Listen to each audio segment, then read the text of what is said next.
जय माता की। आप सभी का हमारे YouTube चैनल जय माता की एक प्रार्थना में हार्दिक अभिनंदन है।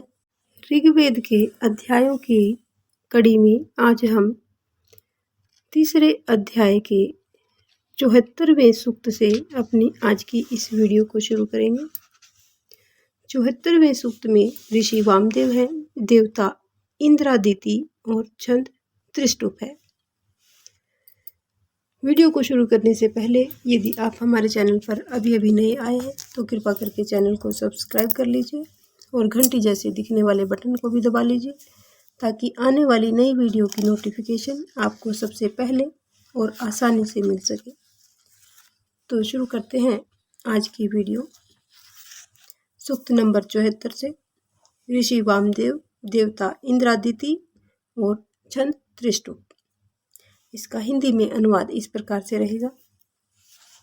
यह रास्ता अनादि समय से चलता आ रहा है, जिसके द्वारा विभिन्न भोगों और एक दूसरे को चाहने वाले नर नारी, ज्ञानी जन आदि रचित होते हुए प्रवृत्त होते हैं। उच्चस्थ पदवी वाले समर्थवान व्यक्ति भी इस परंपरागत रास्ते पर ही रचित होते हैं। हे मनुष्य, अपनी जननी माता को अनादर करने का प्रयास कभी ना करें। हम पूर्वोक्त योनि मार्ग से नहीं बच सकते। टेढ़े रास्ते से पशु पक्षी के रूप में जन्म लेकर भी जीवन बड़े दुख से व्यतीत होता है। मैं चाहता हूँ कि इस फंदे से निकल जाऊं। मुझे अनेक कष्ट न उठाने पड़े। बार बार का झगड़ा सब झमेला मात्र है। हमको संसार पथ के किनारे लगने का प्रयास करना चाहिए। जैसे अपनी जननी की मृत्यु पर कोई व्यक्ति कहता है कि मैं भी इसके पीछे ही चला जाऊं या ना जाऊं। कालों उपरांत वह ज्ञान, धैर्य आदि से शांत होकर पिता के घर में पुत्र बनकर रहता हुआ जीवन का उपयोग करता है। ठीक उसी प्रकार से विवेकी मनुष्य विवेकी होकर त्वष्टा के ग्रह में सोमपान करता है। अदिति ने उस शक्तिशाली इंद्र को महीनों वर्षों तक धारण किया था। उस श्रेष्ठ इंद्रदेव ने अनेक विशिष्ट कार्य किए। उनकी समानता उत्पन्न हुए अथवा आगे उत्पन्न होने वालों में से कोई नहीं कर सकता।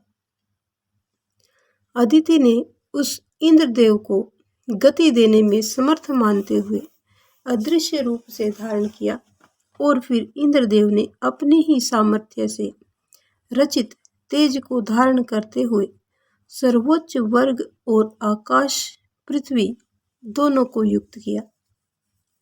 अत्यंत ध्वनि करती हुई जल से पूर्ण सरिताएं इंद्र के महत्व को प्रकट करती हुई कहती हैं कि हे विद्वान, यह सरिताएं क्या कहती हैं, यह इनसे पूछो। क्या यह इंद्रदेव का यशोगान करती है? इंद्र का यशोगान रोकने वाले मेघ को फाड़कर जल की वर्षा की थी। वित्र की हत्या करने पर इंद्रदेव को ब्रह्म हत्या का जो पाप लगा, उस संबंध में वेदवाणी क्या कहती है? इंद्रदेव के उस पाप को जल ने फेन के रूप में धारण किया। इंद्रदेव ने अपने श्रेष्ठ वज्र के द्वारा वित्र को विदीर्ण करके सरिताओं का प्रवाहमान किया। हे इंद्रदेव, अत्यंत प्रसन्नता वाली नारी अदिति ने ममतामय होकर तुम्हें जन्म दिया। कुशवा नाम की राक्षसी से तुम्हें अपना ग्रास बनाने का प्रयत्न किया। यानी कुशवा नाम की एक राक्षसी थी जिसने इंद्रदेव को भक्षण करने की कोशिश की। उन्होंने अपना ग्रास बनाने का प्रयत्न किया। तुम्हारे उत्पन्न होते ही सुख प्रदान किया। तुम अपनी क्षमता से सूतिका ग्रह से उस राक्षसी को मार देने को तैयार हुए। वे समृद्धि के स्वामी इंद्रदेव मद से परिपूर्ण होकर व्यंस नामक दैत्य ने तुम्हारी ठोड़ी के आधे हिस्से में आघात पहुंचा है। जब तुमने शक्ति से वयंस के सिर को वज्र से अच्छी तरह से कुचल डाला। जैसे गाय शक्तिशाली बछड़े को उत्पन्न करती है, वैसे ही इंद्र की जननी माँ अदिति अपनी इच्छा पर चलने वाले सभी शक्तियों से संपन्न सर्व विजेता इंद्रदेव को जन्म देती है। वह इंद्र सभी के प्रेरक, अविनाशी, सर्वव्याप्त, अभिष्टों की वर्षा करने वाले एवं कर्मों का फल देने में सक्षम है। माता अदिति श्रेष्ठ समृद्धि वाले तुम इंद्रदेव की अभिलाषा करती हुई कहती है कि हे पुत्र इंद्रदेव, यह सभी विजय अभिलाषी पराक्रमी तुम्हें ग्रहण होते हैं।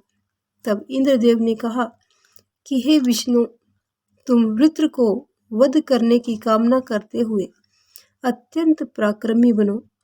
हे इंद्रदेव, तुम्हारा कौन सा शत्रु पैरों को पकड़ सकता है, तुम्हारे पिता को मारकर माता की विधवा बना सकता है? तुमको सोते समय या चलते समय कौन मार सकता है? तुम्हारे अतिरिक्त ऐसा कौन सा देवता है जो ऊंची पदवी पा सकता है? हमने निर्धनतावश कुत्ते की आंतों को भी पकाया, तब तुम्हारे लिए देवों ने इंद्रदेव के अतिरिक्त कोई भी सुख प्रदान करने वाला नहीं हुआ। जब हमने अपनी पत्नी को अपमानित होते हुए देखा, तब इंद्रदेव ने ही हमारी सुरक्षा की और मधुर रस प्रदान किया। तो ये था सूक्त नंबर 74, जो यहीं पर संपन्न हुआ। अब हम जानेंगे सूक्त नंबर 75। इसको शुरू करने से पहले आपसे निवेदन है कि यदि अभी तक आपने वीडियो को लाइक नहीं किया है तो वीडियो को लाइक कर लीजिए, और चैनल पर नए आए हैं तो चैनल को सब्सक्राइब करके घंटी के बटन को अवश्य दबा लें। तो सूक्त नंबर 75 ऋषि वामदेव, देवता इंद्र और छंद त्रिष्टुप है। हे वर्जिन, इस अनुष्ठान में सुंदर आवाहन वाले तथा सुरक्षा सामर्थ्य वाले समस्त देवता और अंबर, धरा, वित्र पतन के लिए केवल तुमको ही भजते हैं। तुम वंदना के योग्य एवं गुणों के उत्कर्ष से वृद्धि करते हुए तथा दर्शनीय हो। हे इंद्रदेव, जैसे वृद्ध पिता अपने पुत्र को शिक्षा प्रदान करता है, वैसे ही देवतागण तुमको राक्षसों के संहार की शिक्षा देते हैं। तुम सत्य के विकसित रूप हो, तुम सभी भुवनों के दाता हो। जल को लक्ष्य करके सोते हुए वित्र को तुमने मार दिया। सबको संतुष्ट करने वाली सरिताओं को तुमने प्रवाहित किया। हे इंद्रदेव, तुमने अतृप्त इच्छा वाले, अज्ञानी, कमजोर, बुरे विचार वाले, लुप्त एवं शांत जल ढक लेने वाले, विश्राम करते हुए वित्र की वज्र द्वारा हत्या की।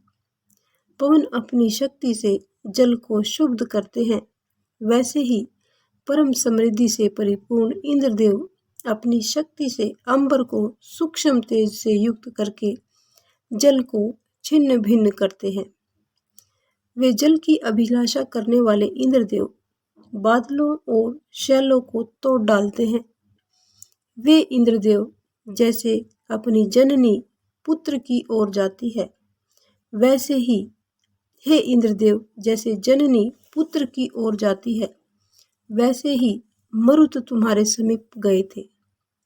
वैसे ही वित्रवध के लिए तुम्हारे समीप रथ पहुंचा था। तुमने सरिताओं को जल से परिपूर्ण कर दिया, मेघ को विदीर्ण करके वित्र द्वारा रोके हुए जल को गिरा दिया।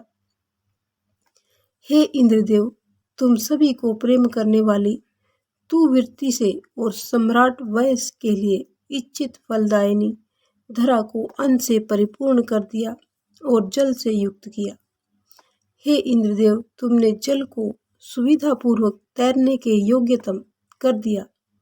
शत्रु का विनाश करने वाली सेना के सम्मुख इंद्र ने किनारों को तोड़ने वाली जल से पूर्ण अन्नोत्पादिनी नदियों को परिपूर्ण किया।